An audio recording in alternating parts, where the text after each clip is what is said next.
안녕하세요, 수건도둑입니다. 오늘은 1600만원대 중고차를 한번 알아보죠. 바로 시작해봅시다.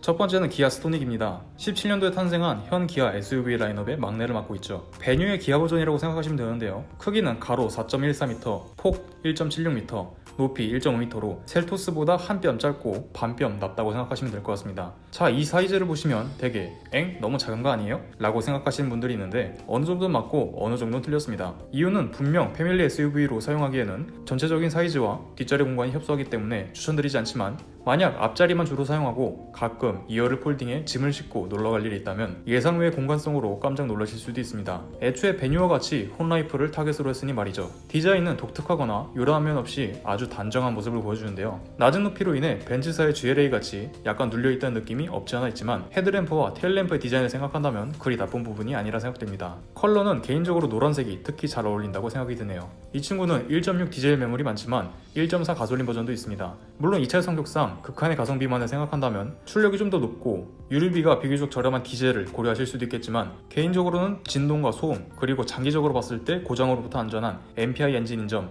이 세 가지를 종합해본다면 가솔린 모델이 더 괜찮을 수도 있습니다. 가격은 큰 차이가 나지 않으니 고려하시면 좋을 것 같네요. 등급은 프로토 에어컨, 1열 통풍 시트, 내비게이션 정도가 들어간 프레스티지 등급을 추천드립니다. 두 번째는 기아 올뉴 K3입니다. 아반떼의 가장 큰 경쟁 상대인 이 친구는 전작보다 훨씬 낮은 상품성을 가졌는데요. 당시 파격적이던 스팅어를 상당히 닮고 전체적으로 고급스러워져 신경을 상당히 쓴 티가 나는 디자인은 호불호가 크게 갈리지 않아 판매량으로 그 인기를 증명하기도 했습니다. 제가 또 말해서 뭐할까 싶을 정도로 그냥 어디서든 볼 수 있는 작은 사이즈의 세단이지만, 현대기아 특유의 실내 공간성은 2열 공간에 성인 2명 정도는 문제없이 앉을 수도 있고, 동시에 패밀리카로 사용하기에도 꽤 괜찮을 수 있습니다. 다만 트렁크를 자주 사용하시거나 짐 실을 일이 많다면 약간 고려를 하셔야 하는 게, 큰 짐 2개 정도가 들어간다면 더 이상 공간이 없을 정도로 좁아서 차급을 생각하신다면 어쩔 수 없는 부분이긴 하지만 이 부분이 많이 아쉬운 것 같네요. 마트에서 장 보는 정도는 충분히 소화되겠지만 캠핑 장비 이것저것 시키는 무리인 그 정도입니다. 이 친구의 엔진 라인업은 1.6 가솔린 한 개인데요. 문제가 많았던 전작의 GDI 엔진이 아닌 내구성이나 소음, 연비에서 상당히 이점이 많은 LPI 엔진이 탑재되어 출력은 살짝 아쉽지만 다른 장점들이 훨씬 많습니다. 다만 전작에서도 상당히 비중이 있었던 디젤 엔진 라인업이 아예 없어진 점은 아쉽네요. 저는 후측방 경보, 1열 통풍 시트, 열선 핸들 정도가 들어간 프레스티지 등급이나 여기에 추가적으로 LED 헤드, 테일램프, 프로토 에어컨, 공기청정 옵션 정도가 들어간 노블레스 등급을 추천드립니다. 세 번째는 쌍용 티볼리 아머입니다. 현재 쌍용을 다시 일으킨 소년소녀 가장이고, 줄긴 했지만 풀체인지 없이도 꾸준한 판매량으로 현재 쌍용의 산소호흡기를 달아주고 있습니다. 동시에 현 소형 SUV 시장에 날개를 달아주기도 했죠.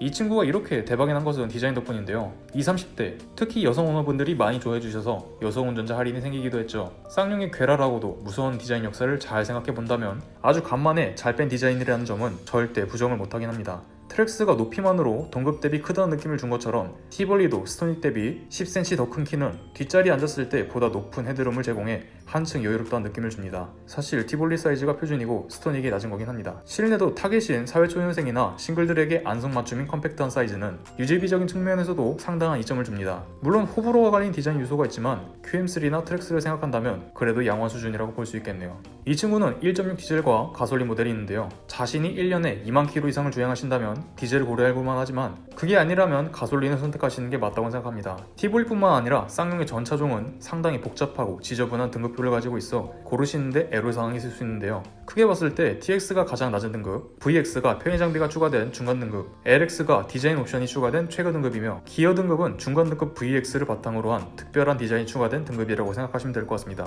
아니 뭐 이렇게 복잡하게 해놨어. 애초에 낮은 등급인 TX의 매물은 거의 없으니 전체적인 매물을 바탕으로 취향에 맞게 고르시면 될 것 같습니다. 오늘 알아본 1600만원대 세대는 확실히 크기가 작긴 하지만 구성이 알차다고 생각합니다. 거기에 거의 신차급인 친구들이 많으니 컨디션에 대해서는 크게 신경 쓰지 않으셔도 될 것 같네요. 오늘도 시청해주셔서 진심으로 감사합니다. 구독, 좋아요는 큰 힘이 됩니다.